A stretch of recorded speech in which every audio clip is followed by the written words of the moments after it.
Olá, eu sou Gilberto Martins e essa é uma segunda videoaula do conjunto de três, que estamos discutindo eh, a digestão anaeróbia da fração orgânica de resíduos sólidos urbanos no contexto da disciplina ENE 501, Tecnologia de Conversão Energética de Resíduos Sólidos Urbanos da UFABC. Bom, esse capítulo foi baseado, grande parte dele, né? Então o que não está referenciado vai ser a referência é o capítulo 4 do livro-texto dos professores Giovanni Candiani e João Manuel Lousada Moreira.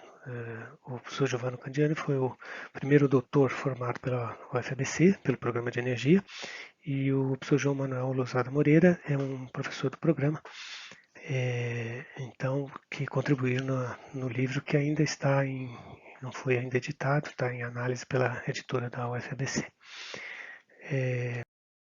Bom, o que a gente vai ver nessa videoaula, basicamente, né? Então vamos ver alguns conceitos básicos aí sobre aterros sanitários, né? Com conceitos, definições, um pouquinho da tecnologia de o que é um aterro sanitário. Depois, como é que se dá a produção de biogás em um aterro, que é um reator, basicamente, né? Então, valem aquelas fases que a gente já viu na aula de conceitos gerais sobre processos de biodigestão anaeróbica. Depois nós vamos ver vazão de metano, né, do dreno de uma célula experimental no aterro sanitário de Caieiras, que foi a tese de doutorado do Giovanni.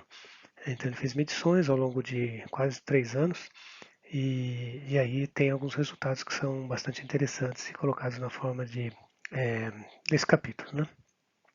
Depois vamos ver taxas de geração, difusão pelo maciço, oxidação e emissões fugitivas de metano. Então, no aterro sanitário, além da taxa de geração, que tem alguns modelos, tal, a gente, eu não vou entrar nos detalhes, mas depois no capítulo tem como é que eles modelaram a difusão do metano através do maciço, levando alguns parâmetros em consideração, e depois também analisaram a oxidação, né, que é uma parte do metano que, né, acaba não saindo como metano porque ele é oxidado e vira CO2 e água. E o que não é oxidado e que se difundiu pelo maciço sai como emissões fugitivas. Né?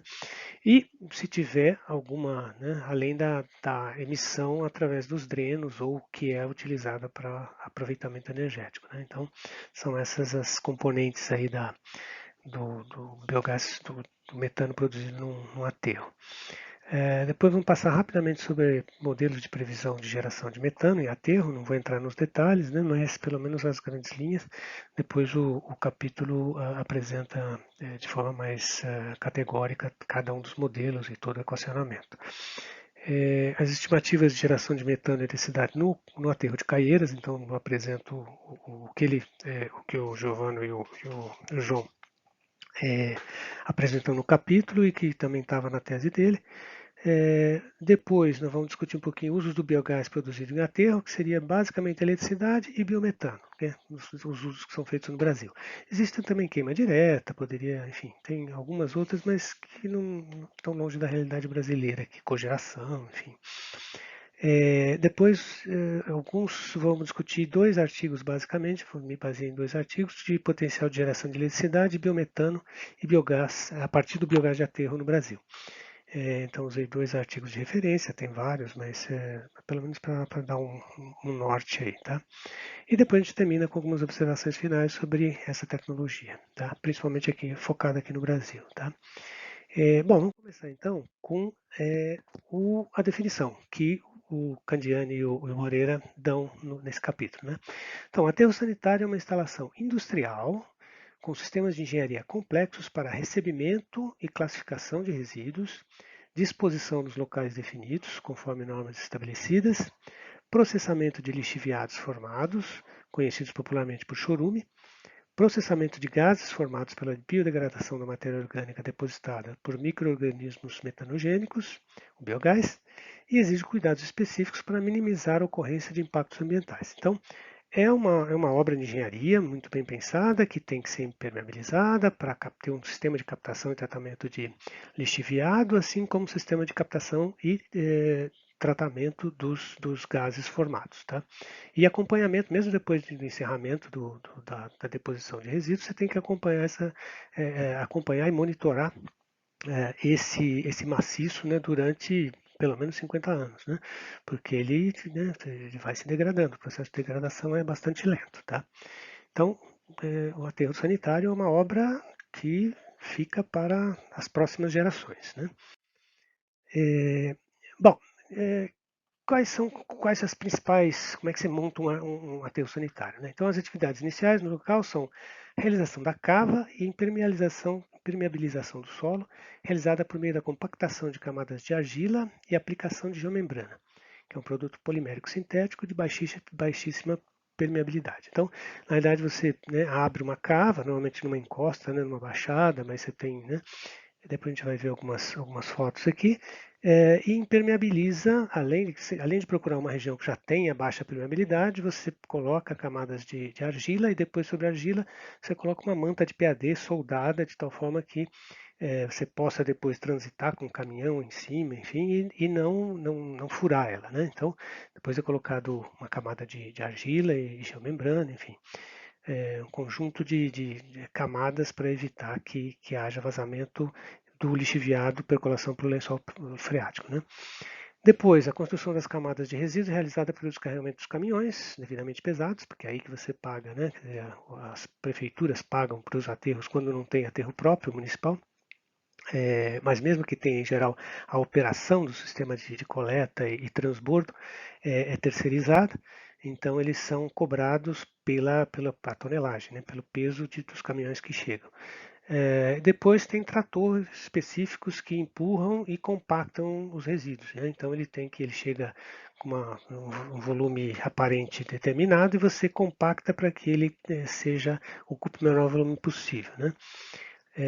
Os resíduos compactados são recobertos diariamente com uma camada de solo com espessura de aproximadamente 50 centímetros. Então, um aterro sanitário tem que ser operado a cada dia, você cobre a todos os caminhões que chegaram com uma camada de cerca de 50 centímetros de terra, né, de solo.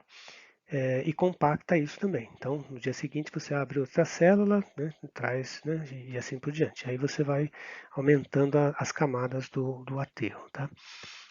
Bom, e percebe-se que isso é uma operação a céu aberto, então quando em épocas chuvosas esse ambiente é complicado de operar, então um aterro durante o período de chuvas uma obra bastante complicada de operação. Tá?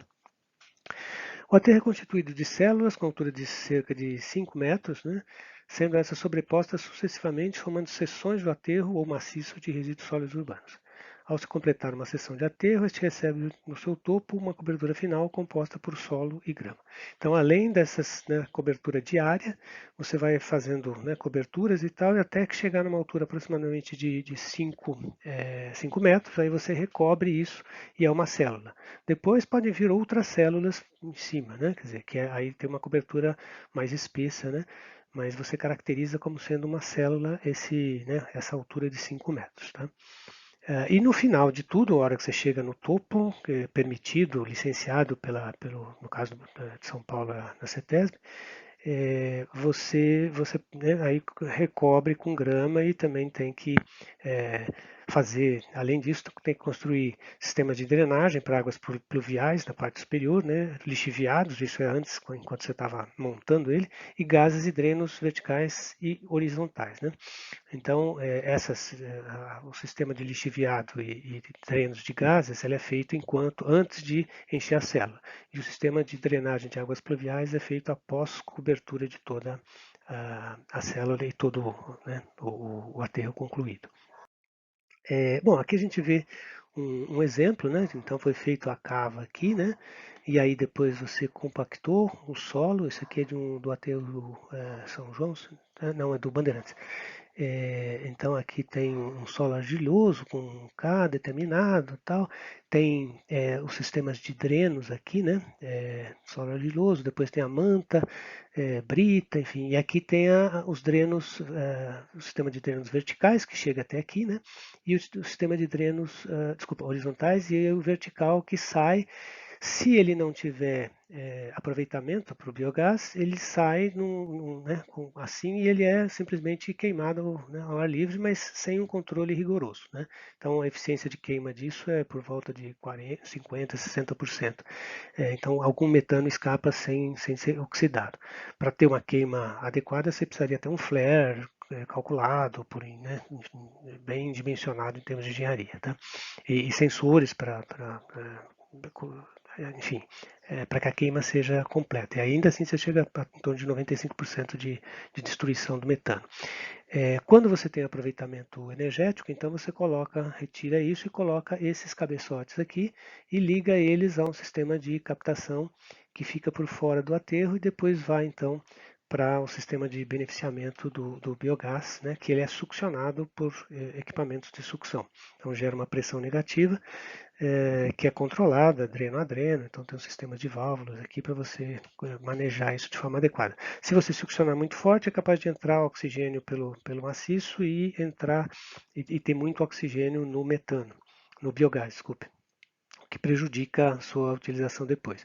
E se for pouco, você tem muita emissão de metano aqui fugitiva. Então, é um balanço bastante diário, é um sistema, né, sofisticado para você operar. Né? Então você tem que estar sempre controlando porque essas pressões, né, variam ao longo do tempo. Aqui também, então aqui como a gente mostrou, né, que você estava a parte já impermeabilizada, a manta aqui, aí depois tem a cobertura de terra também, e os drenos aqui, quer dizer, os sistemas de drenagem para o biogás, né, as horizontais, e depois sobem para os drenos verticais aqui, com material permeável para que ele possa. E aqui, nesse ínter, ou sob tudo isso aqui, você vai descarregando o lixo e depois entram os tratores para compactar isso. Né? Bom, aqui então também uma foto do aterro sanitário de Caieira. Essas fotos, todos esses materiais não estão com fonte porque são do capítulo 4 do livro, né? Atualmente uma apostila ainda. Mas ele mostra então aqui essa região onde está a cava sendo preparada, né? Com o sistema de drenos, né? Tanto para lixiviado como para biogás. E depois já foi devidamente impermeabilizada com essas mantas, né? E aí vai ser depositado então o lixo coberto diariamente com 50 centímetros de terra, compactado e tal, e depois você vai, a cada 5 metros que cobre, você recobre e termina uma célula, é, cobrindo então a parte final, e depois em cima podem vir outras células, né? Então o aterro pode chegar a 50, 60 metros de altura aqui. E desse lado você já vê então algumas partes que já foram fechadas, né? Algumas células concluídas, e as células que vão ficando, então para a estabilidade do talude, né? Ele também é inclinado, tem uma inclinação calculada aqui para que não, né? Ele tenha estabilidade. E aqui você vê onde estão vários caminhões que estão depositando, então é um aterro que está ainda em operação, né? Deve ir até 2030 e pouco, 2032, se não me engano. Ele está licenciado para isso, então uma grande área. Mas veja que aqui tem a região de Caieiras, né? Já tem alguns bairros próximos aqui. Então tem uma região de mata aqui que tenta reduzir o impacto, né? Ainda que seja, né, que seja recoberto todo dia e tal, você tem impacto inclusive pelo manejo de caminhões, enfim, né? E aqui está todo o sistema, esse sim, um sistema, ele tem sistema de captação adequado, né? E então você não tem queima pelas chaminés ali que ficavam ao ar livre. Antigamente o aterro Bandeirantes, você vinha de São Paulo para Campinas, você passava a noite no aterro, né, era cheio de tochas assim, né? Hoje já não existe mais porque tem um sistema de captação e o aterro Bandeirantes já está com uma capacidade bem baixa, ele chegou a ter 20 MB de capacidade instalada, hoje deve estar por volta de 4 MB, mas porque ele foi desativado já nos anos 2000, 2000 e pouco. É, e foi o primeiro a implantar um sistema de geração. Né? Aqui esse daqui é o aterro de Caieiras, né? Da Essência, e aí você tem, mesmo que você tenha um sistema de aproveitamento, né, de produção como atualmente ele tem, a Termoverde, de 29 MB, mas ainda assim você tem que ter flares, porque quando a tua capacidade tua geração é maior do que a tua capacidade, ou tem algum equipamento que não está em operação, está em manutenção, você tem que queimar e garantir que ele o metano seja destruído, né, seja transformado em CO2. Então esse é um dos grandes aterros de São Paulo, que é o de Caieiras. Bom, aqui a gente mostra a produção, como é que são as fases de produção de, de biogás num aterro, né? Nessa primeira fase, então, existe oxigênio, está preso entre o resíduo, então, apesar dele ser compactado, você tem cerca de 30% do volume ainda é porosidade, né? Quer dizer, material não sólido, ou seja, tem ar ali dentro, né? Então você tem a predominância de mecanismos aeróbios, né? Que seria a hidrólise, seja que é facultativa, né? E aí começa então a ser, então existe uma certa redução do nível de oxigênio e do nível de nitrogênio, que é atmosférica 79 e 21% de oxigênio, e ele vai caindo, né? O oxigênio cai até cerca de 2 semanas aqui, segundo essa evolução do Tiobanóculos, né? E depois você começa, então, começa a ter emissão de CO2, né? Nesse momento, que os gases da digestão aeróbia, né? Decorrentes da digestão aeróbia. Inclusive, ocorre um aumento de temperatura no maciço, enfim, nessa fase aeróbia ela produz calor, né?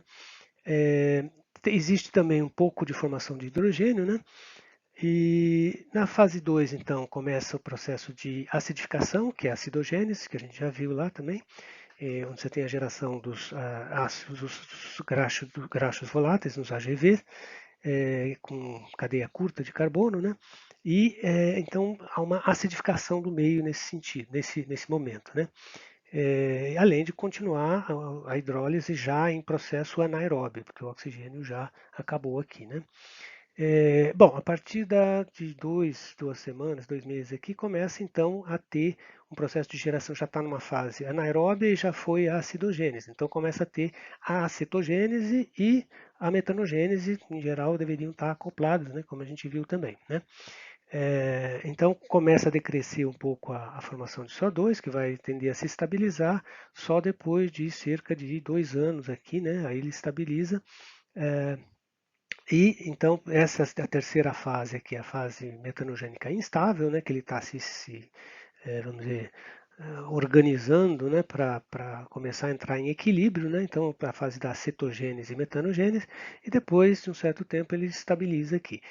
Isso tudo é meio teórico, porque, enfim, isso é o resultado, porque se um aterro está sendo continuamente alimentado com novas cargas, né? Então você vai ter cargas antigas de anos anteriores que já estão numa fase mais, né? Então o processo aqui é em batelada, mas é uma batelada que você vai realimentando a cada vez, né? Alimentando cada vez mais. Então vai aumentando então as camadas mais antigas, né? Produzem, depois eles começam a reduzir, e depois aí entram camadas novas que vão produzindo. Então a superposição da produção de cada uma dessas células aí é que vai dar o resultado final do aterro, que é mais ou menos estável, né? Então, e aí estabiliza por volta de 40% de CO2 e 55, 60% de metano, e mais 5% de outros gases aí, que é amônia, um pouco de oxigênio, um pouco de nitrogênio, que é atmosférico ainda, dependendo de quanto você succiona, né? Além de o H2S, tem um outro gás que é muito importante, apesar de estar em traços, né? Que são os siloxanos, né? Esses gases são gases voláteis, de baixa volatilidade, então, mas eles são produzidos quando eu tenho alumina, né? Basicamente no coisa. Então, vários produtos cosméticos têm sua composição alumina e geram então esses siloxanos. Esse não é um gás, é um gás traço, mas que é comum em aterros sanitários. Em estações de tratamento de esgotos, não muito, e em esterco de bovino, de suíno, ele é inexistente. Então, até para aproveitar o biometano, por exemplo, para a produção de biometano a partir de biogás de aterro, num primeiro momento houve uma regulamentação da ANP, mas que proibia o uso da fração orgânica de resíduos sólidos, ou se fosse tirado de aterro, né? Se fosse da fração orgânica separado, ele permitia, mas coleta seletiva, então, diferenciada, né? Mas de aterro ele não poderia, porque poderia ter esse siloxano. Um ou 2 anos depois, a ANP regulamentou uma forma de você fazer análise e tratamento, né? E aí permitiu, então, hoje é possível você, desde que você tenha filtros para retirar esses siloxanos, porque o problema do siloxano é que, bom, ele é bem difícil de pegar, são traços só, mas ao ser queimado, né? Como ele veio da alumina, né? De silício, né? Desculpa, silício basicamente, né? Ao ser queimado e resfriado, aí ele vira sílica novamente, né? Então ele vira como se fosse uma areia. E aí nos motores de combustão interna ele acaba estragando, turbinas, enfim, em equipamentos térmicos é bem complicado. Os níveis permitidos são bem abaixo dos que eles estão naturalmente no metano, no biogás de aterro. Então ele precisa ser limpado, mesmo que vá ser usado para produção de eletricidade dentro do aterro, e se for para ser transformado em biometano, ele também tem que ser certificado e analisado se há essa componente ou não. É, Bom, aqui está mais ou menos o que eu mais já comentei, né, das fases que ocorrem. A primeira fase que tem oxigênio, a segunda já anaeróbia, onde tem a acidogênese, né, a fase ácida. A 3 que seria a fase de ajuste, né, de começar a cetogênese e a metanogênese se acoplarem. E a 4 onde você tem níveis estáveis aí de geração, né. Bom, bom, o processo de biodegradação, então, é a consequência, e a consequente emissão de biogás no aterro varia ao longo do tempo, pois depende de uma sequência de etapas envolvendo complexas interações com fatores físico-químicos, biológicos, critérios de projeto de engenharia e parâmetros como característica e idade do resíduo, sistema operacional do aterro sanitário, camada de cobertura, localização geográfica e condições climáticas. A gente viu praticamente os fatores, né, que num reator que você eventualmente pode controlar, então temperatura, pH, você tenta evitar a acidificação no reator, né, contínuo, enfim, mas no aterro tem muita coisa que você não controla. Então, existe o processo é mais lento porque ele vai demorar quanto for necessário, né? Então, se tiver muita fração orgânica, muito tipo, resto alimentar, por exemplo, ele vai acidificar mais rápido, eventualmente, né? No caso aqui, no caso brasileiro, é meio típico isso. Então, ele vai acidificar e aí ele demora um certo tempo até eles conseguir estabilizar. Não é que o aterro morreu, mas como ele vai ficar lá, depois de 6 meses, 8 meses, às vezes um ano, ele vai começar a gerar biogás, né? O metano. Então, isso depende de como é que você opera o aterro, como é que ele foi projetado e assim por diante. Inclusive, o projeto do aterro para aproveitamento do biogás é um pouco diferente do projeto de um aterro que não vai ter esse aproveitamento. Então, aproveitar biogás a partir de aterros que não foram projetados para isso também exige que você faça perfurações, além dos drenos que já existem, né? Porque a quantidade de drenos no aterro que vai ter aproveitamento energético é maior, a densidade é maior do que num aterro que não tenha isso, né? Além disso, né, quer dizer, quais os parâmetros? Né? Composição gravimétrica, então que isso varia ano a ano, né, enfim, de região para região. Granulometria do meio, né, do resíduo. Então, tem sido comum você usar cada vez mais saco plástico, mas de repente uma cidade abole o saco plástico para lixo, né, ou de supermercado. Então, reduz o número de saco plástico que vai para o lixo também. Então, isso pode melhorar a biodigestão? Pode, né? Mas na compactação, em geral, ele deve destruir os sacos, mas ele cria mais barreira para o transporte tanto de líquido, né, do lixiviado, como do gás. Então, isso depende de características locais, né? Idade do RSU, né? Então, quanto mais velho ele vai produzir menos, né? A umidade, então, em regiões mais secas, né, ele tem mais dificuldade, porque os micro-organismos, né, precisam do meio líquido para se locomover, né, então precisa ter uma certa umidade. Temperatura, que a gente já viu, termofílico ou mesofílico, né, disponibilidade de nutrientes e condições do maciço sanitário são fatores importantes. Então, toda essa previsão, depois que a gente vai ver os modelos, né, são baseados em alguns fatores que você presume ou tira médias, enfim, né? Mas é um sistema bastante complexo e com bastante variáveis de influência, né? Que nem todos você tem informações sobre isso, né? Bom, isso aqui é o resultado experimental da tese do Giovanni Candiani, que ele fez, então, analisou durante cerca de 1000 dias aí a, a vazão de metano através do dreno central de uma célula que ele construiu no aterro, né? Então tem lá os detalhes, mas é uma célula que foi preenchida com acho que 36, os números agora não lembro, mas foi feita a gravimetria dessa célula, então ele tinha, né, um controle maior do que normalmente, mas foi enchida rapidamente, em cerca de uma semana, essa célula, né, contou como se fosse uma célula comum de um aterro, né, com 5 metros de altura tal, e cobrindo diariamente com terra e tudo. E depois ele acompanhou, né, e mediu experimentalmente. Então, até cerca de 200 dias aí, né, é, ou praticamente, ou 6 meses, né, 180 dias, a 200 dias, você não teve emissões. Ele estava até preocupado se a tese dele ia dar certo ou não.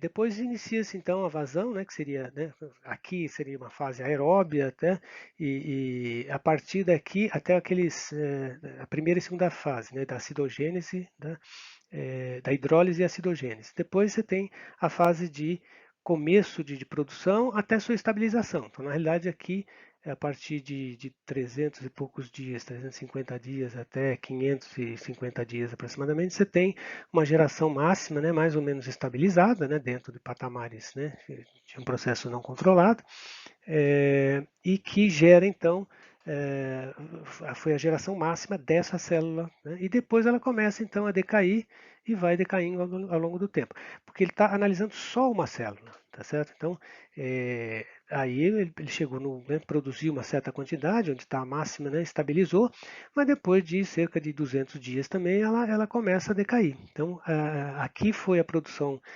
basicamente dos resíduos de mais fácil degradação, né? E aí você tem, então, o resíduo começa a ter um processo de degradação mais lenta de outros resíduos, como papel, né, a parte de celulose, e mesmo, né, madeira, que ao longo dos anos pode demorar até 20 anos para ser degradado. Então, mas é um processo bem lento, com uma produção bem baixa, né?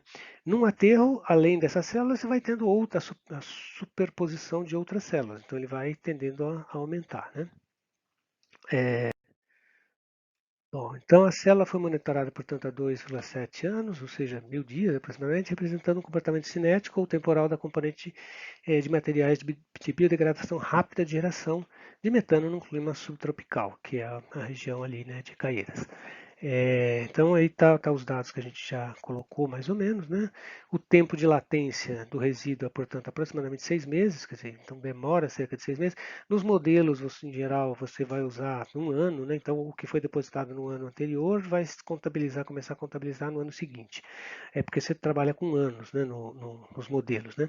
Aqui, né, como era uma célula específica, ele demorou praticamente 6 meses para começar a produzir e depois produziu aproximadamente por 6 meses também, com uma taxa alta, né? Depois estabilizou e ficou numa taxa alta. E depois começou a cair, ficando, né, com uma taxa mais residual depois de quase 2 anos e quase 3 anos. Bom, como eu comentei, né, a produção de metano ao longo do ciclo da vida de um aterro, né, deve equivaler, né, a cada momento ao metano captado pelos drenos. Então, quer dizer, o metano gerado, né, a produção do metano, que o modelo traz, né, tenta fazer qual é a produção de metano. Então, ela deve ser igual a cada momento ao metano captado nos drenos, de forma natural ou forçada. Natural se eu for só queimar, forçada se eu for succionar para mandar para o equipamento, mais aquele que se difunde através da altura do maciço e sua cobertura, e que pode ser oxidado biologicamente ou lançado como emissões, né? Então, uma parte vai ser fugitivo, né, e a outra pode ser oxidado. Então, mesmo o que difunde ao longo do perfil do aterro, e aí ele tem um modelo, né, o Candiani apresentou um modelo, né, eu não entrei nos detalhes, mas que leva em conta dois tipos de cobertura, duas espessuras, materiais, tem formas de você plantar, colocar plantas em cima que tem a maior facilidade para os micro-organismos aqui, né? Os bactérias metanotróficas, que seriam que elas fazem o contrário das metanogênicas, né? Elas oxidam o metano em CO2 e água, tá? Então, como é impossível você barrar completamente, quer dizer, você poderia eventualmente até cobrir o maciço, né, quer dizer, depois de fechado, com também material polimérico que impedisse que ele saísse. E aí você poderia até succionar mais no teu gás. Mas tem um problema que você baixa a umidade. Então, nesse caso, você teria que reinjetar provavelmente o lixiviado, e é o que é feito às vezes em alguns países da Europa, né? Então você cobre o aterro e em alguns locais você faz furos para reinjetar o lixiviado porque ele não recebe a percolação de água de chuva, né? Então ele pode se ressecar e aí para de produzir metano. É uma série de aspectos que tem que ser colocado, né? Bom, então é um conjunto de modelos matemáticos mais simples, mais sofisticados, para prever a produção de metano ao longo da vida do aterro. Depois o Candiani faz uma análise sobre a difusão e também faz uma discussão sobre a oxidação e medição das análises fugitivas. Eu não vou entrar em todo o detalhe, porque o nosso foco na realidade, a produção de energia do metano que você consegue captar, né?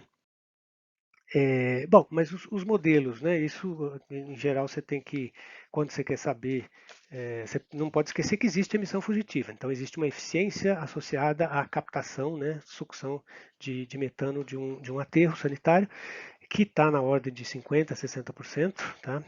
Porque o outro tanto é o que difunde e que pode sair como emissão fugitiva ou ser oxidado, né? Oxidado ainda tudo bem, mas a emissão fugitiva é mais complicado porque é metano que vai para a atmosfera sem oxidar, então causando o problema do aquecimento global, ampliando o efeito estufa, né? Então tem alguns modelos, ele apresenta lá modelos de comportamento de uma função de resposta, né, que é a geração a partir de um tempo t, né, que é, por exemplo, modelo de ordem zero. Então, ou ele é linear, né, fala assim, então ele vai gerar uma certa quantidade que seria mais ou menos o que ocorreu ali entre o dia 350 e 550 naquele modelo no experimental do Candiani, né? Aqui ele está falando para o aterro como um todo, né? Ele fala, olha, ele vai gerar durante 9 anos e meio com uma taxa de 30 normal metro cúbico por tonelada, enfim, né? Então é um modelo linear, tá? Tem os outros modelos que são variação linear e esse aqui é um modelo com variação linear, né? Quer dizer, então aqui ele é constante e aqui ele é uma variação linear com o tempo. Então ele sobe até um certo tempo e depois decai. Bastante simplificado esse modelo também. E aí aqui nesse caso ele está levando, por exemplo, dois tipos de material, de degradação rápida e de degradação lenta, né? Que seriam mais lignocelulósicos ou coisas assim, né? Os parâmetros utilizados nesses modelos são o L0, em geral, é o parâmetro bem usado na literatura, né, que é o potencial máximo de geração de metano por tonelada de resíduo.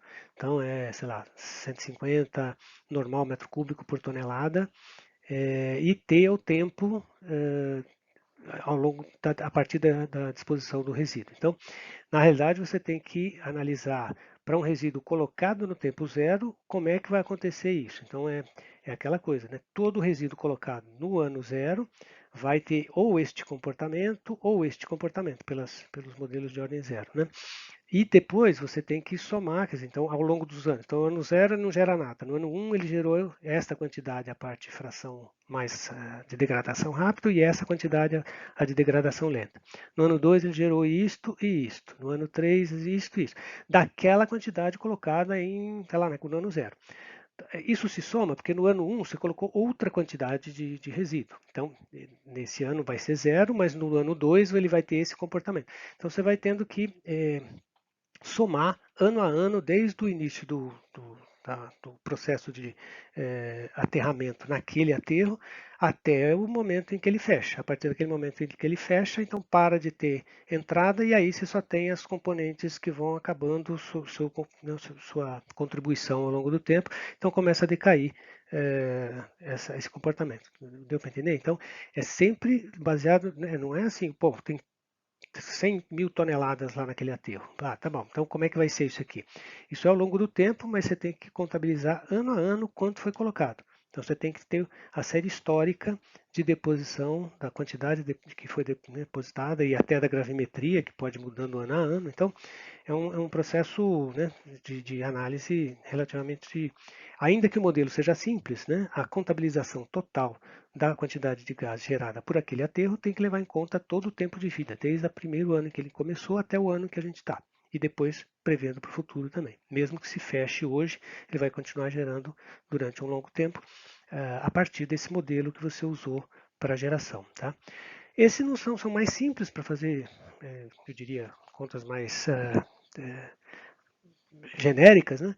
Mas os modelos que são mais utilizados são os modelos de primeira ordem, que considera uma taxa de variação de massa de resíduo devido à biodegradação seja proporcional à massa de resíduo depositada e segue um decaimento exponencial usando equações do tipo. Então, aqui é uma equação mais sofisticada, que é o L0, que a gente viu, que é a quantidade, né, a potencial máximo de geração, que também depende de um monte de variáveis, enfim. Né, aí você tem que ver a gravimetria, enfim, cada modelo vai entrar vai depender do tempo também, né? Mas ele tem essa constante K aqui, né, que tanto está aqui como aqui, que é a constante de decaimento. Né? Então, além do L0 e o tempo, tem a constante de decaimento, que é ano a menos 1, que, enfim, varia de 0,02 1 sobre ano ou até 0,5, 0,6. Então a faixa é extremamente ampla e aí você tem que ter dados mais, vamos dizer, experimentais, né, e de regiões próximas, com aterros próximos, né. Então fazer vários, a maioria do MDL, por exemplo, você fazia estimativas, né? Quer dizer, então eram empresas que faziam estimativa do potencial de geração de um determinado aterro, usando o modelo, né? Então do US EPA, da EPA americana, né, de 98, o Banco Mundial tem um modelo simples também, esse é bem mais simples, e o IPCC de 2006 são os mais conhecidos e bastante, né, utilizados, reconhecidos para fazer esse potencial. O grande problema é que eles dependem de dados que às vezes você não tem. Então, talvez o operador do aterro tenha lá, ele deve ter a quantidade, né, que foi colocada ano a ano, mas a gravimetria ano a ano nem sempre eles têm. Às vezes o município tem alguma gravimetria que nem sempre é feita todo ano, mas um aterro às vezes recebe resíduo de vários municípios. Então, as informações, né, quer dizer, para se fazer um modelo, ou para ter dados importantes, para ter um modelo que seja assertivo, né, além de ter boas estimativas desses parâmetros aqui, né, do K, e de saber ano a ano quanto foi colocado e calcular ano a ano qual seria esse L aqui e esse K, então é um processo que não é simples, tá? Apesar que são os modelos mais utilizados. E tem hipóteses simplificatórias que, enfim, né, depois você analisa os PDDs, né, que são os planos que são aprovados pelas Nações Unidas lá na época do MDL, você vê que tem lá os dados para você refazer, enfim, mas normalmente eles eram superdimensionados, né? Então alguns projetos né, depois você vê a curva real e estava bem longe do que foi projetado, né? É, bom, o Candiani e o Moreira também apresentaram, né, uma estimativa, no caso do aterro de Caieiras, na época ele trabalhava lá no aterro de Caieiras, então ele conseguiu fazer isso lá dentro do aterro, e aí ele tinha dados para fazer, então ele usou o modelo de IPCC, com parâmetros aqui, o L0 era de 70 no metro cúbico por tonelada de RSU, pegou dados também de outras alturas, né? E o K de 0,18 ano a menos 1, né? E aí ele começou a se depositar em 2002, então ele começa com a primeira curva, então depois aí tem em 2003 teria uma componente de 2002 né, só, depois em 2004 teria uma componente de 2002, 2003 e 2004 não gera ainda, 2005 e assim por diante. Então ele vai, até que chega um momento aqui, ó, onde depois de, sei lá, 15, 10, 12 anos, o primeiro resíduo colocado já não contribui, né? Então ele já deixa de contribuir e aí começa a ter uma redução da geração, né? Mesmo que e aí, quer dizer, se a cada ano entra uma quantidade de resíduo que é mais ou menos igual a que deixa de parar de operar, então você teria uma estabilização ao longo do tempo. É que você tem um crescimento da taxa de geração de lixo, então de deposição no aterro. Então, nesse caso aqui, se ele fez uma análise, ele continuava subindo um pouquinho até 2035, 2033, por aí, que pararia de ter a deposição e aí começa a cair exponencialmente, né? É aquele modelo dele, né? Então, que demoraria até cerca de 2060 para praticamente não ter mais geração. Mas veja que a geração aqui chegaria a 240 milhões de normal metro cúbico ano, né? Uma geração bastante grande, porque é um aterro bastante grande, né? Aí, a partir dessa curva também, ele calculou então qual era a potência média, né, que é a eficiência, às vezes o poder calorífico, mais um fator de correção aí, e a eficiência, desculpa, isso aqui é potência média, eficiência, né, vazão de metano, eficiência de captação. Isso aqui é a eficiência do ciclo térmico, da ordem de 35%, aqui acho que ele usou, 35%, a eficiência do motor, e a eficiência de captação que ele considerou 50%. Ou seja, 50% que foi gerado difundiu-se e uma parte foi oxidada e uma parte foi como emissão de metano, né? E aí a curva é bem parecida, né? Então, na realidade, nos primeiros anos ele não teria potência suficiente para tocar e depois ele teria, então ele calcula até que seria, né, motores de 1 mega cada vez que entra, tal, então você vai aumentando a potência até chegar a cerca de 42 megawatts, né?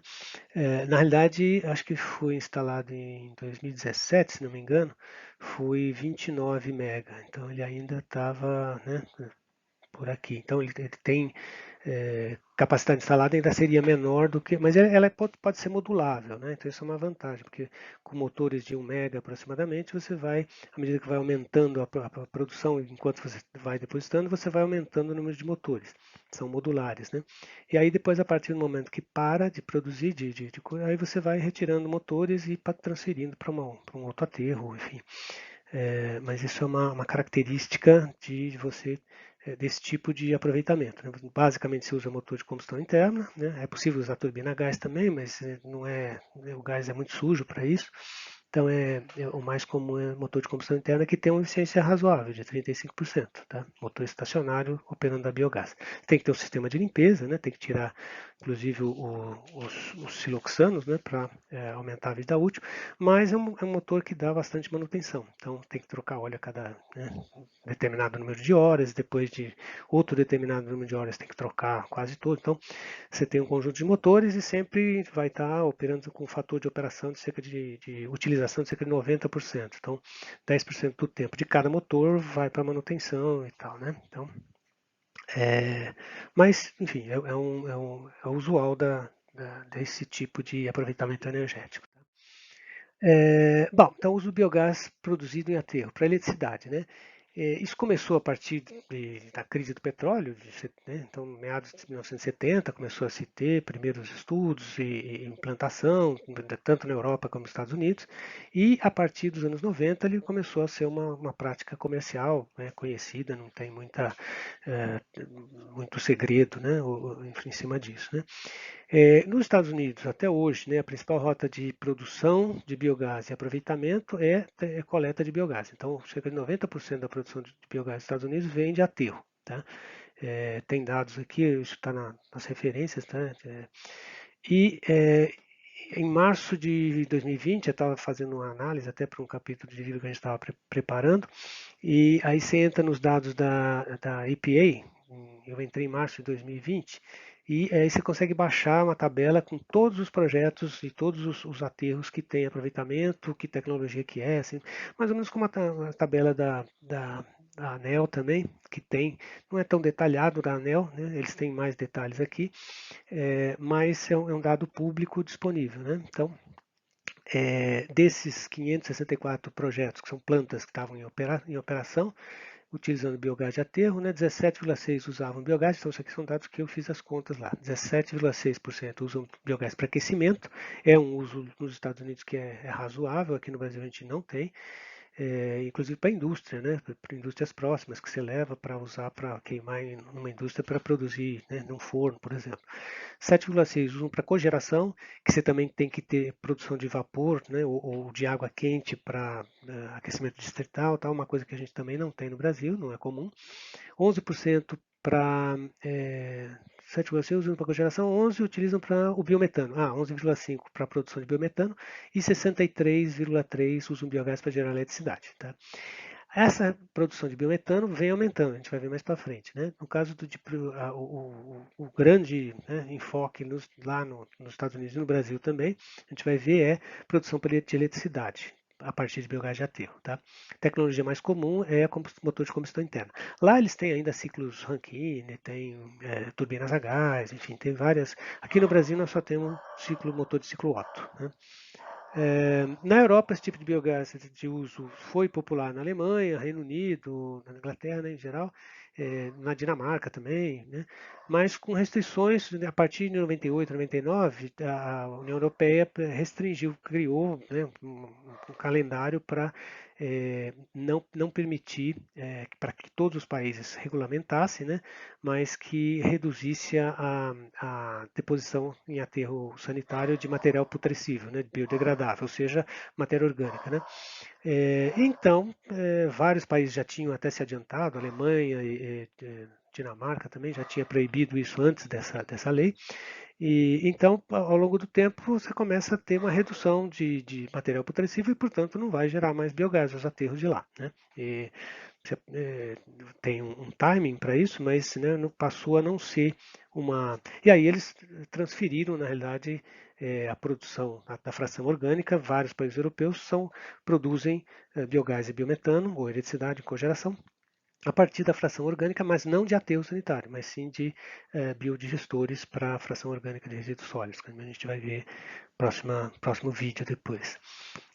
No Brasil, a primeira usina começou a operar em 2003, em dezembro de 2003, foi o Aterro Bandeirantes, com capacidade na época de 20 MB, e hoje, aí eu peguei dado da ANEEL do dia 10 de outubro, aí, ou 11 de outubro, que haviam 26 usinas, a gente vai ver mais para frente as usinas, e totalizando uma capacidade instalada de 203 mega, né, que é uma capacidade, e tem crescido, né, você pega os dados, quando a gente escreveu isso, tinha, acho que era 21 usinas, 170 mega, enfim, então eu atualizei um pouquinho, então os dados estão mais atuais do que o que está no capítulo do livro, tá? Aqui que eu estou mostrando, né, então esses dados são de 13/10 de 21, e aí eu puxei e trabalhei, né? Que você tem esse site aqui, ele é interativo, mas você consegue puxar as tabelas né? Aqui tem uma certa confusão, porque mesmo lá ele tem uma classificação que é de resíduo sólido urbano ou de biogás de resíduo sólido urbano. Então, como eu conhecia algumas das plantas aqui, então algumas estavam classificadas como RSU simplesmente, mas não é. Aqui estava inclusive a de Barueri, a nova, né? Que se pretende ser um incinerador. Mas esse eu retirei porque ainda não estava em operação. Então eu só peguei as em operação, e aí que tem as datas de entrada em operação, a potência outorgada e a potência fiscalizada, que é a que está atualmente. Né? Mas a outorgada está aqui, e é essa outorgada que está 203. A que está já em operação seria 190 mega aproximadamente. Então veja aqui, por exemplo, Termo Verde Caieiras é 29,5 mega, né? São João ainda está com 21,5. O Bandeirantes, por exemplo, era 20 mega, já baixou para 4,6. Então ele foi transferindo daqui para provavelmente para São João, que é a mesma empresa que operava. Tá? Chama atenção aqui também, que você veja como as coisas são dinâmicas, né? Do ano passado para esse ano. Então, em janeiro de 2020, entrou em operação uma no Distrito Federal de 2,8 mega. Depois, em Itajaí, em Santa Catarina, agora em fevereiro de 21, com 2,6 mega, 2,26 mega, 2,260.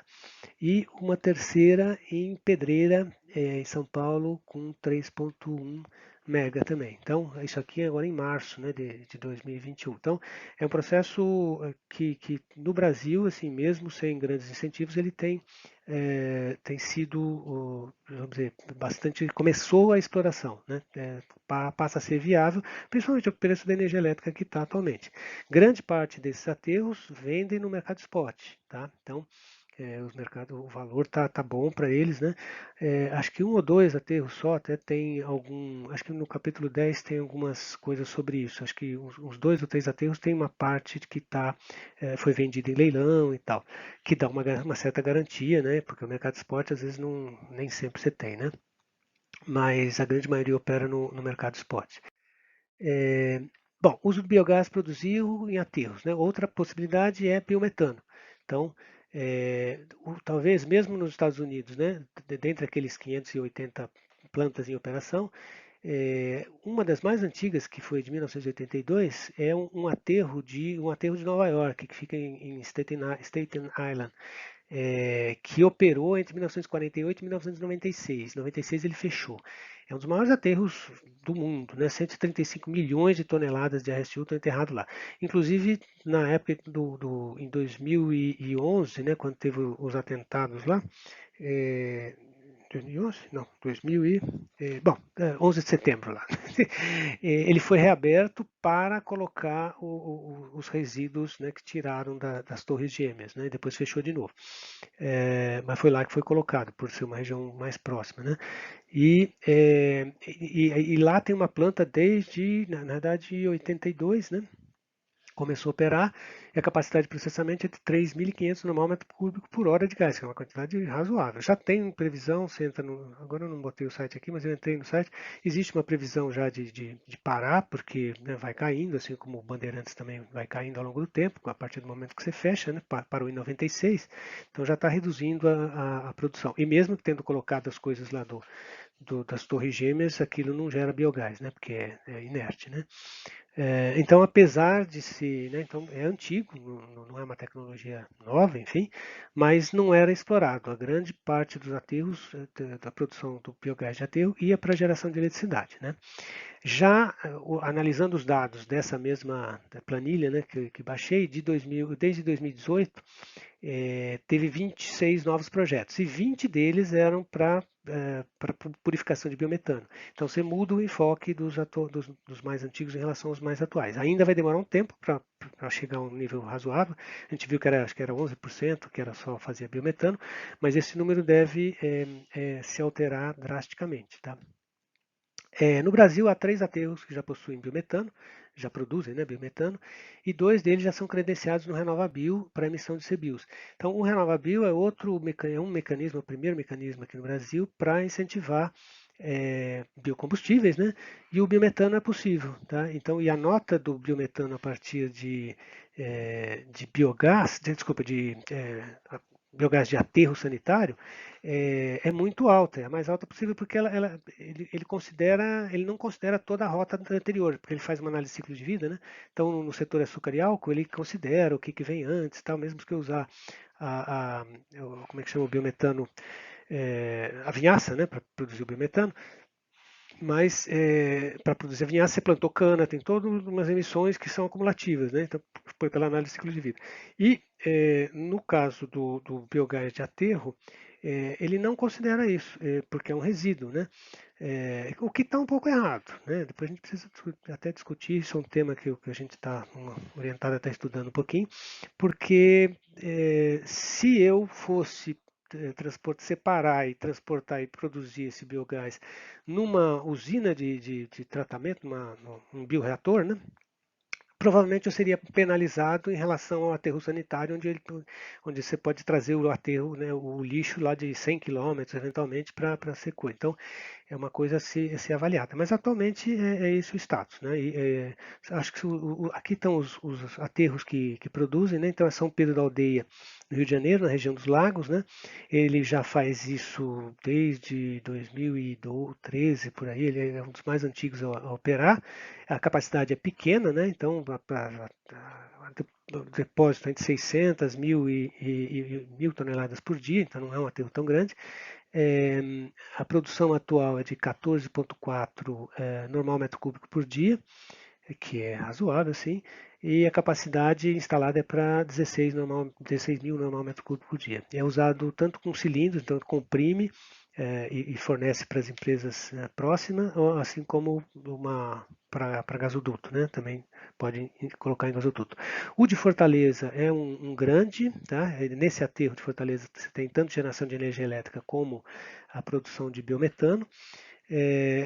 Ele vende a produção aqui, tem 4.500 toneladas por dia de aterro, de lixo aterrado, e tem uma produção atual de 92 mil metros cúbicos por dia, tá? E tem uma capacidade instalada de 100 mil normal metro cúbico por dia. É um aterro grande, né? E isso daqui é cerca de 15% do gás que é comercializado, porque ele é comercializado pela Cegás, que é a empresa de gás estadual lá do Ceará, né? Então, o Ceará é o último ponto lá do gasoduto, eles tinham sempre problema de fornecimento do gás natural, então eles fizeram esse contrato aqui que normalizou, né? E acho que é uma das maiores quantidades de biometano em gasoduto do mundo, que se tem história. Aqui, cerca de 15% do gás é gás verde, né? Quer dizer, o biometano. E os outros 85% só é gás natural fóssil, né? Então, é bem interessante esse sistema aqui. E o de Seropédica no Rio de Janeiro, que deposita 10 mil toneladas, que vai, todo o lixo do Rio de Janeiro vai para essa cidade, que fica também bem longinho, deve estar uns cento e poucos quilômetros. A produção atual é de 72 mil e vai ter uma capacidade instalada de 204 mil normal metro cúbico por dia, vai ser bem grande, né? E também vai ser por cilindro, porque o gasoduto não está tão próximo ali para fazer a conexão. Essa planta de seropédica já deve estar operando, né? Parece que está, porque tem produção, na verdade, actual, present production, né? Atualmente. Eles pegaram a planta, porque foi feita uma planta no aterro de Gramacho, que era o antigo lixão no Rio de Janeiro, que depois virou um aterro remediado ali, né? Mas não tinha cobertura embaixo, não era um aterro sanitário. Mas era enorme e depois, mesmo depois de fechado, então foi instalada uma planta de purificação e um gasoduto para fornecer para a Reduc, que era 2 ou 3 quilômetros dali. Então, essa planta produziu e vendeu, né, bastante, mas como fechou o aterro e passou a ser colocado em seropédica, na realidade a produção foi caindo e aí eles transplantaram essa planta para a seropédica e está sendo operada lá, né? Então são os 3 aterros que já trabalham com a produção de biometano aí. E com a nova regulamentação da ANP é possível você até colocar em gasodutos, né, sem problema. No caso de Fortaleza ele é 100% colocado em gasoduto.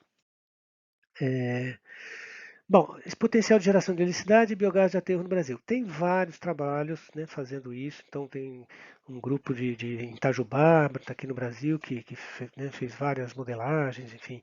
Esse é um trabalho do pessoal de Itajubá, mas eles usaram que é baseado em GIS, né? É,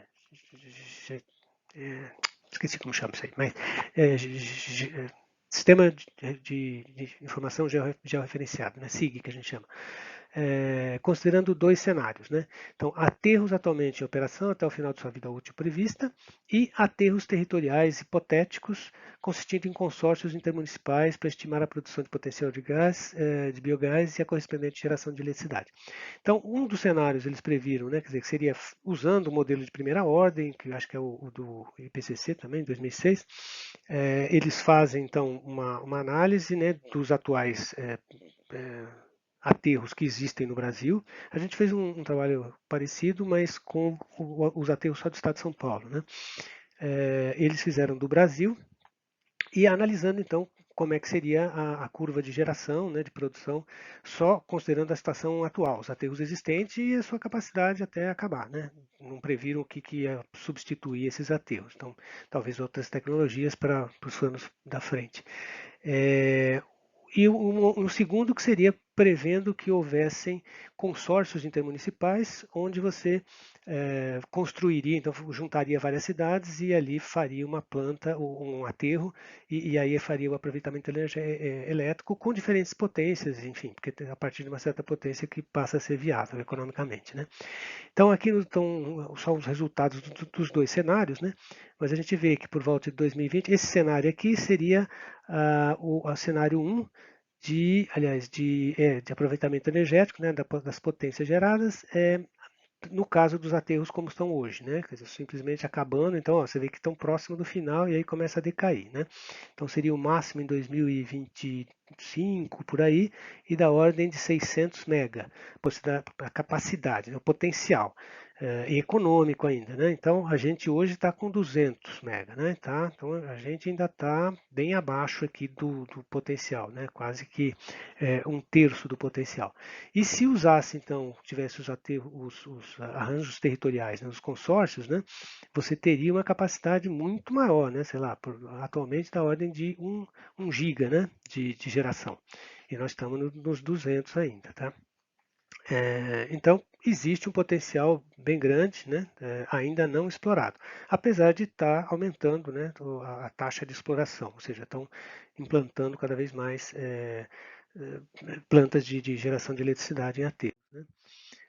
O outro é o de biometano, né? Então, a gente fez um trabalho que é, na realidade, a Ana Paula Veiga, colega de vocês de doutorado, e o Ramatz, ela pegou o trabalho lá do Lima e, usando lá o potencial de produção dele, ela fez, usando o sistema de informação georreferenciado também, ela fez uma estimativa, né? E aí, colocando os pontos onde estão e tal, então plantas que teriam capacidade de produção de biometano acima de 15 mil normal metro cúbico por dia, que é do tamanho um pouquinho daquela de São Pedro da Aldeia lá, né? Que é 14.400, né? Então, menores que isso, ela considerou que não seriam viáveis, né, economicamente. E também que estivessem localizados até 50 quilômetros da rede de duto.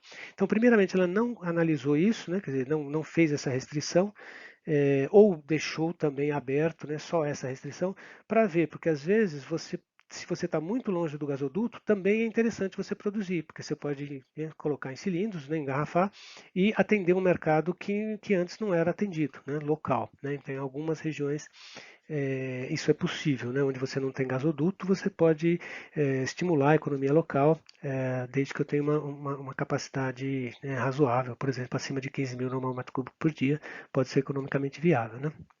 O potencial estimado foi de 3 milhões e 400 mil normal metro cúbico por dia de biometano em aterros sanitários no Brasil. Então, é um potencial que não é desprezível, né? Seria 6% do consumo de gás natural do país, que é, em relação à eletricidade, ele tem um potencial muito maior, né? O potencial de geração elétrica, né, é menos de 1% do potencial do total do país, né?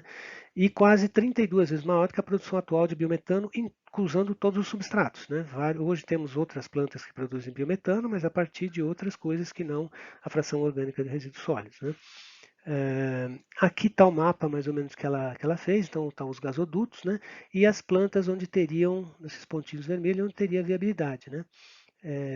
Vermelhos são o de maior, né? Aliás, são 15, de 15 a 33, e o azul seria o de maior potencialidade, né? De 400 a quase 600 mil normal metro cúbico por dia. Então, São Paulo teria condições, né? Rio de Janeiro, Minas Gerais, né? Pernambuco já existe aqui, né? Mas você veja que para plantas menores, né? Mesmo, por exemplo, Rondônia aqui, ou o noroeste do Paraná, o norte do Rio Grande do Sul, teriam, a gente usou os arranjos territoriais também propostos pelo Lima lá. Então, seriam interessante você fazer consórcio de cidades para produzir norte de Minas aqui. Então, você consegue localizar pontos que teriam potencial de geração de biometano e que poderiam fazer um desenvolvimento local ou até ter uma extensão de gasoduto para atender essa região aqui, né? Então, esse trabalho ele ainda não está disponível, ele está aceito, mas ainda está no prelo. Ele deve sair impresso só em março do ano que vem, mas deve sair pelo Cielo, talvez aí até, não sei, mais um mês, alguma coisa assim. Tem o DOI dele que está na bibliografia, depois vocês tentam. Eu tentei hoje, mas ele ainda não está disponível, não, tá? As observações finais, então, em relação a essa apresentação. Bom, embora o aterramento da fração, desculpe, orgânica em aterros sanitários não seja a melhor solução técnica, né, da fração orgânica, pelo menos, né, na verdade, a própria legislação, Plano Nacional, o, a lei, né, diz que você deveria aterrar só após o tratamento, né? Então, e a fração orgânica é a que mais causa problema por causa da biodegradação, da geração de biogás e do chorume, né? Então, apesar de não ser a melhor solução, é provável que o Brasil continue a ser a opção mais utilizada, né, que é melhor do que ter disposição em lixão. Né? Então, se a gente conseguir ter todo, né, pelo menos 90, 95% do resíduo sólido urbano colocado em aterro, já seria uma vitória, porque estamos por volta de 55% só. Esse seria o modelo mais próximo do utilizado nos Estados Unidos que na Europa, né? Em função de restrições territoriais. Então, a Europa não tem mais terreno para fazer aterro e já proibiu o aterramento das frações putrescíveis, né? Estados Unidos ainda usa bastante, né? Então, talvez o modelo brasileiro vá seguir um pouco o modelo americano, à medida, né, talvez não em alguns estados, onde já tem menos terra disponível, como o estado de São Paulo, enfim, mas do resto do Brasil ainda é um modelo que pode se assemelhar ao americano. Né?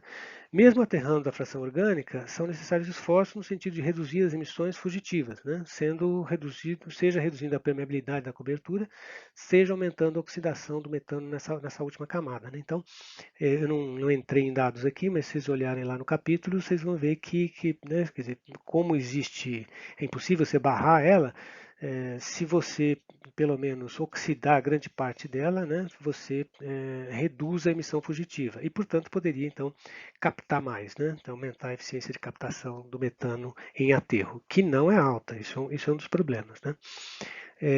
Há ainda um grande potencial de exploração de biogás de aterro no Brasil, cuja exploração para geração de eletricidade tem crescido rapidamente, mesmo sem políticas públicas de incentivo. Então, não existe grandes investimentos, é tudo o mercado, pelo preço da energia, acaba é, viabilizando alguns investimentos. Né? Mas, normalmente, numa escala acima de 2, 3 mega, né, de capacidade. Basta olhar depois aquela tabela lá que, né, tem uma outra plantinha pequena, tem uma de 30 mega que está lá, mas é só uma turbina a gás que está numa estação de tratamento de esgoto lá. Então, foi um teste experimental do pessoal da USP, lá do CEMBio. Outra aplicação que abre grandes oportunidades é a purificação do metano, que permite uma maior flexibilização do seu uso e um impacto ambiental mais significativo é, em relação à substituição de fontes fósseis, né? Mais do que no caso da eletricidade, porque se eu usar o biometano para substituir o diesel, por exemplo, como GNV ou gasolina, ou mesmo o metano fóssil, eu tenho um impacto maior, né? Quer dizer, do que se eu substituir a eletricidade, né? Produzir eletricidade e substituir a eletricidade. Por quê? Porque a nossa matriz elétrica é 65 a 70% hídrica, né? Então né, a emissão dela é bem baixa em relação a. Então, do ponto de vista ambiental, é mais interessante a gente produzir biometano e substituir os combustíveis fósseis. Tá? Então, bom, aqui estão as referências, então, só como comentei, né, aqui é o site do EPA, onde você baixa aquelas, né, as plantas que tem em operação, eu não fiz ainda, que é do IEA. Esse é o artigo do Lima, que tem que eu me baseei para usar aqui o potencial de geração, né, e esse daqui é o nosso artigo, que é usando os dados dele só que trabalhando com outra, né, análise espacial, né? E para biometano. Né? E aqui é o capítulo, na verdade, capítulo 4 que, tem errado, né? que eu usei, que é o do Giovanni Candiani e do João Moreira. Tá? É isso, pessoal. Então, na próxima semana vai ter um outro vídeo que vai ser sobre os reatores de biodigestão anaeróbia, da fração orgânica, né, os tipos de reatores, e a purificação, tecnologia de purificação de biogás para biometano. Tá bom? É isso. Então,